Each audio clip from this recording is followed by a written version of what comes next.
हम जनता के अंदर चौबीसों घंटे अवेलेबल होकर पिछले 10 साल से जो दिल्ली को उन्होंने नर्क बना दिया, हम निरंतर संघर्ष करते आए और अभी हमने लोकसभा चुनाव में सातों सीट दिल्ली की जीती। तो वो कहते हैं ना, खिसियानी बिल्ली खम्बा नोचे। उनका वो हाल है कि वो अब ये ढूँढ रहे हैं कि कैसे वो अपना बचाएँ।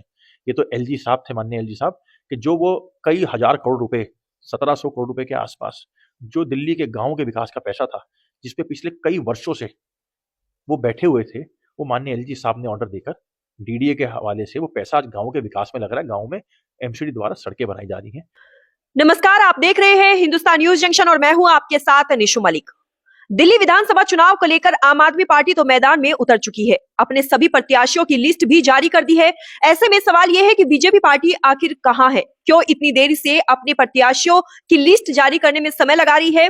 तमाम तरह के सवाल है, लेकिन उससे पहले सवाल यह है कि कौन सी विधानसभा क्षेत्र में कौन प्रत्याशी के रूप में अपने आप को जनता के बीच जो है सामने तौर पे शामिल कर रहा है, कौन किस प्रकार से पार्टी के लिए काम करेगा। इन तमाम सवालों के जवाब जानेंगे। आज हमारे साथ है सौरभ खत्री जी। सबसे पहले आपका स्वागत है हमारे चैनल पर। आप युवा है और युवा के तौर पर आप अपने क्षेत्र में क्या कुछ देख रहे हैं, किस प्रकार से आप अपनी पार्टी को संबोधित करेंगे। नरेला विधानसभा के अंदर युवाओं की बहुत भारी तादाद है और आपने मुझसे पूछा मैं अपनी विधानसभा को कैसे देख रहा हूँ। कई वर्षों से मैंने यहाँ देखा कि खेल कूद के माध्यम से यहाँ काफ़ी युवाओं को जोड़ा जाता है और बहुत सारी अकेडमी चल रही हैं। ये नरेला क्षेत्र ने यहाँ इतने सारे ग्रामीण पृष्ठभूमि गांव हैं, कॉलोनीज़ हैं, जहाँ से बड़े छात्र बड़ी भारी मात्रा में खेल कूद में आगे बढ़े हैं। तो जब मैं देखता हूँ, मैं खुद एक नेशनल प्लेयर का खिलाड़ी रहा हूँ बास्केटबॉल का, तो मेरी हमेशा रुचि रहती है किस तरह से मैं नौजवानों को खेल से जोड़ सकूं, क्योंकि उस माध्यम से उन लोगों को बाकी जो बुरी आदतें हैं समाज की, उनसे दूर रहते हैं। उसी प्रकरण में मैंने यहाँ पे खो खो का टूर्नामेंट कराया, मैंने एक आयरन फॉर नेशन दौड़ का आयोजन करा और उसको ये देखने आया कि हजारों की संख्या में युवा उससे प्रभावित हुआ और उससे जुड़ा। इस बार के चुनाव में, दिल्ली में चुनाव होने वाले, इस बार क्या आप ऐसा करने वाले कि पार्टी आपको टिकट दे और जनता भी आप पे भरोसा जताए। एक तो हमारी पार्टी के अंदर, जैसे अभी आपका मैं संबोधन सुन रहा था, आप बोल रहे थे पहले कि सबने कैंडिडेट डिक्लेयर कर दिए, बीजेपी ने कैंडिडेट डिक्लेयर नहीं करा। बीजेपी का जो कैंडिडेट है वो 365 दिन 12 महीनों 24 घंटे डिक्लेयर रहता है, वो है कमल के फूल का निशान। हमारी एक कार्यकर्ता बेस पार्टी है और हमारे यहाँ पर ये मायने नहीं रखता कि किसको टिकट मिल रही है। हमारी पार्टी के अंदर कार्यकर्ता की नींव रखी जाती है। मैं अखिल भारतीय विद्यार्थी परिषद का कार्यकर्ता रहा हूँ और हमारे यहाँ पे जो कैंडिडेट है वो कमल का चिन्ह होता है, कोई व्यक्ति विशेष नहीं होता। हाँ, नाम के लिए कोई चेहरा दिया जाता है और हमारे यहाँ पार्टी जिसे भी चेहरा बनाती है, पूरी पार्टी उसके साथ लग के दिन रात उसके लिए मेहनत करती है। तो पार्टी पे जाता है या फिर मोदी के नाम पर वोट जाता मोदी जी आज के टाइम पर खाली हिंदुस्तान में नहीं, विश्व में सबसे लोकप्रिय नेता है। कई देशों के जो प्रधानमंत्री चुने गए हैं या प्रधानमंत्री बने हैं, वो समर्थन हासिल करने के लिए मोदी जी का नाम लेते हैं। ऑस्ट्रेलिया का प्राइम मिनिस्टर उनको बॉस कहता है। ट्रम्प चुनाव जीतने से पहले मोदी को अपना बेस्ट फ्रेंड बताते हैं और उनको मिलने के लिए सब प्रोटोकॉल छोड़ के उनको एयरपोर्ट पर रिसीव करने आते हैं। तो हमारी पार्टी के वो नेता है और उनका हम इस नाम लेके ही चुनाव लड़ते हैं, क्योंकि हमारे सर्व नेता वही हैं। तो जब पूरी दुनिया उनका लोकप्रियता का फायदा उठाएगी, तो भाजपा के तो वो स्वयं एक कार्यकर्ता है, जो कि एक कार्यकर्ता से लेकर आज वो इस देश का नेतृत्व कर रहे हैं पूरे विश्व में, और जो भारत को उन्होंने पहचान दिलाई है। ऑब्वियसली वो बात है, वो पहचान आज तक भारत को मिल नहीं पाई। तो इसलिए उनसे बड़ा नेता मैं नहीं मानता पूरे विश्व में कोई है। लेकिन जो विपक्ष होता है वो अक्सर कहता है कि जो बीजेपी के कार्यकर्ता है, चाहे वो विधायक हो, यहाँ तक कि मुख्यमंत्री भी हो, जब चुनाव लड़ती है तो मोदी के नाम पे लड़ती है, अपने आप का कुछ उनका वजूद नहीं रहता। मैंने आपको अभी बताया कि हमारी पार्टी के वो लोकप्रिय नेता और हमारी पार्टी हमेशा चुनाव एक नेतृत्व के नीचे लड़ा जाता है और आज पूरी भारतीय जनता पार्टी उनके नेतृत्व के नीचे काम कर रही है। तो हमारे यहाँ पे कांग्रेस का हाल नहीं है कि वहाँ पे 10 नेता हैं और परिवार में नेतावाद चलता है। आज माननीय नरेंद्र मोदी जी हमारे पार्टी के सर्वोच्च नेता हैं और हम बड़े गर्व से उनके नीचे उनका नाम लेके चुनाव लड़ते हैं। तो दिल्ली विधानसभा में अब चुनाव होने वाले हैं, ऐसे में अरविंद केजरीवाल एक बार फिर दिल्ली पर कब्जा करने की सोच रहे हैं। ऐसे में बीजेपी पार्टी क्या समीकरण बैठाने वाली है दिल्ली में अपने जो है सत्ता हासिल करने। देखिए जी, बीजेपी समीकरणों में विश्वास नहीं रखती, बीजेपी काम में विश्वास रखती है। हम जनता के अंदर चौबीसों घंटे अवेलेबल होकर पिछले 10 साल से जो दिल्ली को उन्होंने नर्क बना दिया, हम निरंतर संघर्ष करते आए और अभी हमने लोकसभा चुनाव में सातों सीट दिल्ली की जीती हैं। कई ऐसी विधानसभाएं थी जहाँ पे केजरीवाल जी की पार्टी, जो उनकी एक पार्टी थी, जो हार चुकी है। और अब की बारी जनता ये ठान चुकी है कि जो व्यक्ति जमानत पे बाहर है, जिसकी पार्टी के तमाम नेता जमानत पे बाहर है, जो व्यक्ति झूठे वादे करता है, अपने बच्चों की झूठी कसम खाता है और जिसको बिल्कुल भी शर्म नहीं आती, जो अभी भी कहता है कि जी मुझे 5 साल दे दो, मैं यमुना साफ कर दूँगा, मैं सड़कों में से गड्ढे निकाल दूँगा। पहले दिल्ली के अंदर लोग कहते थे कि सड़क में गड्ढा है, कभी एक आधा, अब आज सड़कों गड्ढों में दिल्ली की सड़क है। तो अब की बार जनता पूरा मन बना चुकी है कि केजरीवाल की सरकार को उखाड़ फेंकना है। तभी उनकी पार्टी के विधायक तर-बतर भाग रहे हैं। और सबसे बड़ा सबूत ये है कि जो शराब माफिया थे उनके, सिसोदिया जी, उनको अपना क्षेत्र छोड़ना पड़ा जहाँ से 2 बार जनता जिताया। उन्होंने अपने लिए एक ऐसी सेफ सीट चुनकर आए सोचते हुए कि जंगपुरा उनके लिए एक सेफ सीट रहेगी।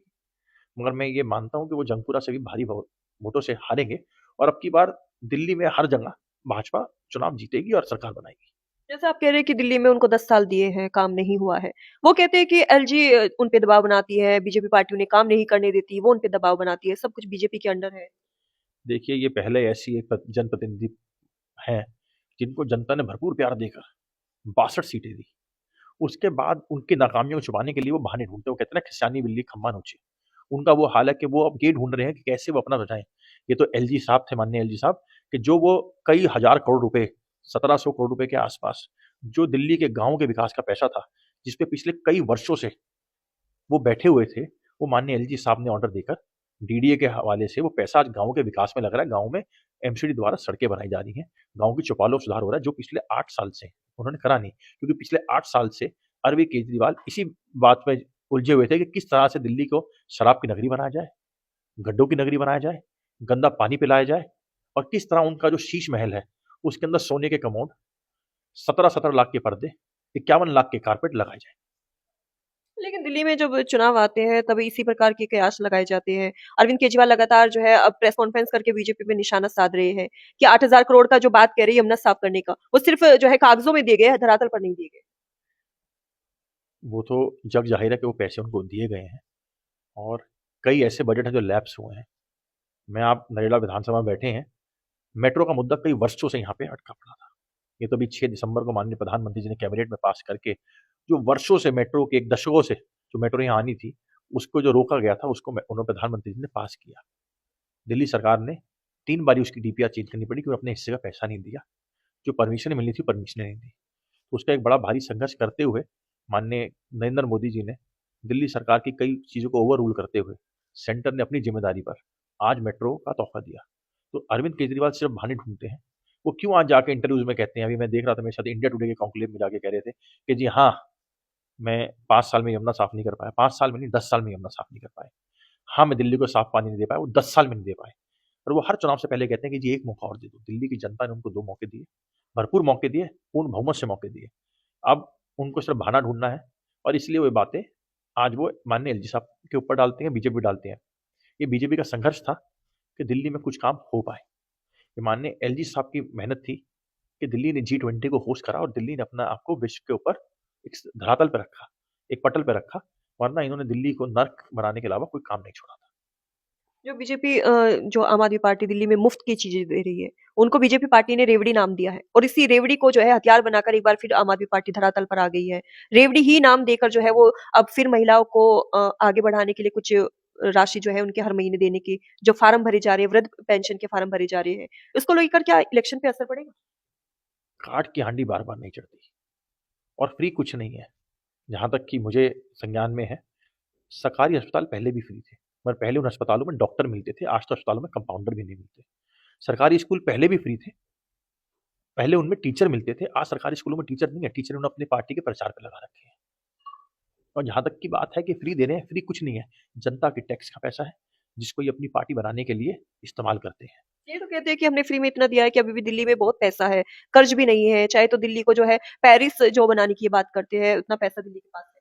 अगर आप आंकड़े उठा के देखें, दिल्ली जल बोर्ड शीला दीक्षित सरकार से इनको फायदे में मिला था, आज वो 10,000 करोड़ के घाटे में है। डीटीसी बस घोटाला इनके पास है। इन्होंने कह दिया कि महिलाओं को बस फ्री देंगे, बसें है ही नहीं तो फ्री कहाँ से देंगे। आज मैं कोलंबी के मेट्रो फेज 1 में गया हुआ था, मुझे महिलाओं ने वहाँ पे बताया कि हमारे यहाँ बस आती है, रुकती नहीं है। अगर 2 से ज़्यादा महिलाएं खड़ी हैं तो बस वहाँ पे रुकती नहीं है क्योंकि फ्री में बिठाना पड़ेगा। तो मैंने किसी उच्च अधिकारी को फ़ोन करा, उन्होंने कहा मेरा नाम मत बताइएगा, हमको इंस्ट्रक्शन दे रखी है कि जहाँ पे 3 से 4 महिला खड़ी हो वहाँ बस नहीं रोकनी है, क्योंकि हम इनको फ्री में नहीं घुमा सकते। तो दिल्ली को इन्होंने पब्लिक को झूठ बोल कर इन्होंने बोला हम बिजली फ्री देंगे। मैं कहता हूँ अगर 200 यूनिट फ्री देनी है तो फिर 201 यूनिट का बिल क्यों आता है? पूरी 200 यूनिट फ्री दें आप। आपने जो उनकी कंपनियों की पेंशन है वो भी आप जनता से ले रहे हो। जो कंपनी को देनी चाहिए आप कंपनी को डायरेक्ट फायदा पहुंचा रहे हो 30% का, ताकि वो आपको रिश्वत दे सके। टैंकर माफिया के खिलाफ आपने आवाज उठाई थी, या दिल्ली में सारे टैंकर माफिया आपके पार्टी के सदस्य हैं, आपके लिए काम करते हैं। तो इन्होंने ऐसा कोई डिपार्टमेंट नहीं छोड़ा जहाँ पे भ्रष्टाचार ना बढ़ा हो। और अब दिल्ली की जनता जाग चुकी है और वो मन बना चुकी है कि अब की बार केजरीवाल को दिल्ली के बाहर करना है और इनको दिल्ली से क्या देश से उखाड़ फेंकना है। अरविंद केजरीवाल को जेल में भेजने का आखिर उद्देश्य क्या था बीजेपी पार्टी? उनको जेल उच्च न्यायालय ने भेजा था। उनको जेल ईडी ने कार्रवाई में सीबीआई ने दोषी पाया, तो वो जेल गए, वो जमानत पे बाहर है। तो ईडी और सीबीआई जो है बीजेपी के अंदर काम करती है। मुझे नहीं लगता कि इस देश का स्वतंत्रालय, मैं खुद वकील हूँ, कोई भी हाई कोर्ट, सुप्रीम कोर्ट और कोई भी एजेंसी बीजेपी या किसी पार्टी के लिए काम करती है। ये दिल्ली जो हमारा कॉन्स्टिट्यूशन है, उसने सुप्रीम कोर्ट को, हमारे हाई कोर्ट को, हमारे लोअर कोर्ट को इतनी ताकत दे रखी है कि वो किसी पार्टी के अधीन नहीं है, वो समाज के लिए और संविधान के अधीन है, संविधान से काम करते हैं। और जो दोषी पाया जाएगा वो जेल जाएगा। ये तो अपने आप को बचाने के लिए, वो जो उनकी पार्टी का संजय सिंह, उनकी पार्टी का मनीष सिसोदिया, अरविंद केजरीवाल, ये सब जमानत पे बाहर है। और ये सब जमानत पे बाहर वो होता है, जेल वो जाता है इतने दिन तक जिसने कोई चोरी कर रखी होती है। इनकी मनी ट्रेल पकड़ी गई है कि कैसे इन्होंने गोवा के चुनाव में शराब माफिया से पैसे लेके भेजे, कैसे जो व्यापारी थे उनको इन्होंने डेटा लीक करा, टेंडर लीक करा, उनको फायदे पहुंचाए। और दिल्ली में इन्होंने मुफ्त शराब के साथ साथ नकली शराब बांटी, जिससे हजारों लाखों लोग दिल्ली में मरे या लिवर सिरोसिस से भरे हुए हैं। दिल्ली के अंदर किसी भी सरकारी अस्पताल में जाएंगे, ILBS लिवर हॉस्पिटल का सबसे बड़ा माना जाना लिवर हॉस्पिटल बसंत कुंज में है। आज आप उसका डाटा उठा के देखेंगे, जब से इन्होंने एक के साथ 3 शराब की बोतलें फ्री बांटी, लिवर सिरोसिस के केसेस बढ़ गए। और वो सारे केस शराब नहीं, नकली शराब के कारण। तो अगर इस बार चुनाव है और आप दिल्ली की जनता से चाहते हैं कि यहाँ पर बीजेपी की सरकार बने, तो क्यों आखिर दिल्ली की जनता बीजेपी को वोट दे? मुद्दे क्या रहेंगे? जी मैडम, मैं अक्सर ये बात कहता हूँ कि मुद्दे क्या हैं। मैं कहता हूँ कि आपको है में जीना है या था में जीना है। आपको अपने बच्चों को ये बताना है कि दिल्ली में सड़कें हुआ करती थी, दिल्ली में अस्पताल हुआ करते थे, दिल्ली में अच्छे स्कूल हुआ करते थे, दिल्ली प्रदूषण मुक्त हुआ करती थी। या आपको अपने लोगों बच्चों के भविष्य में ये बताना है कि आज दिल्ली में अच्छे स्कूल हैं, दिल्ली में अच्छे अस्पताल हैं, अस्पताल में डॉक्टर है, दिल्ली के अंदर सड़कें हैं, दिल्ली के अंदर इंफ्रास्ट्रक्चर है, दिल्ली के अंदर सुशासन है, दिल्ली के अंदर करप्शन फ्री है। तो ये अब जनता ने तय कर लिया है कि उनको थे में नहीं जीना। वो अपने आने वाली पीढ़ी को ये नहीं कहना चाहते कि हमारे समय पे ये हुआ करता था। वो उनको बताना चाहते हैं कि आपके समय में भी ये बेहतर चीज़ें दिल्ली में हैं। जिस हालात से दिल्ली कांग्रेस से मिली थी, तब भी दिल्ली काफ़ी पीछे थी। केजरीवाल सरकार ने, उनकी भ्रष्ट सरकार ने इस दिल्ली को 100 साल पीछे कर दिया है। तो अब जनता समझ चुकी है कि जैसे हरियाणा में, यूपी में, महाराष्ट्र में, जहाँ भी डबल इंजन की सरकार थी, वहाँ तरक्की हुई है, उन्नति हुई है। और अब दिल्ली की जनता ये ठान चुकी है कि हमको भी दिल्ली में उन्नति चाहिए और डबल इंजन की सरकार चाहिए। तो नरेला की जनता से आप क्या कहेंगे? मैं नरेला की जनता को ये कहूँगा, जो हरियाणा में बीजेपी की आंधी और लोगों ने एक भरोसा बीजेपी दिखाया है, वो भरोसा आज नरेला दिखाए। हम बॉर्डर पे बैठे हैं, हम दिल्ली की पहली विधानसभा है। और अगर मैं कहता हूँ, अगर हमने नरेला जीता, हम दिल्ली जीतेंगे। तो आज मैं नरेला की जनता से यही कहूँगा कि आप नरेला को अगर टूटी सड़कें मुक्त चाहते हैं, नरेला को जाम मुक्त चाहते हैं, नरेला के अंदर आप साफ पानी चाहते हैं, नरेला के अंदर आप बेहतर अस्पताल, बेहतर स्कूल और बेहतर शिक्षा के माध्यम चाहते हैं, रोजगार चाहते हैं, आप चाहते हैं कि जो आपके 5 यूनिवर्सिटीज नरेला में कॉलेजेस पास हो रखे हैं, वो जल्द से शुरू हो जाए, आपके यहाँ 5 स्टार होटल आ जाए। तो ये सब योजनाएं तभी आएंगी जब एक ईमानदार और अच्छी पार्टी को चुनेंगे। और उसका देश में एक ही विकल्प है, वो है नरेंद्र मोदी जी के नेतृत्व में भारतीय जनता पार्टी। तो हमने बातचीत की है बीजेपी पार्टी के नेता सौरभ खत्री जी से, क्योंकि विधानसभा चुनाव में इस वक्त सभी पार्टियां सक्रिय हो गई है। क्या कुछ मुद्दे होंगे जो जनता सोच समझकर वोट करना पसंद करेगी? तो क्या कुछ इस विधानसभा चुनाव में होगा खास? आप हमारे साथ बने रहिए और देखते रहिए हिंदुस्तान न्यूज जंक्शन।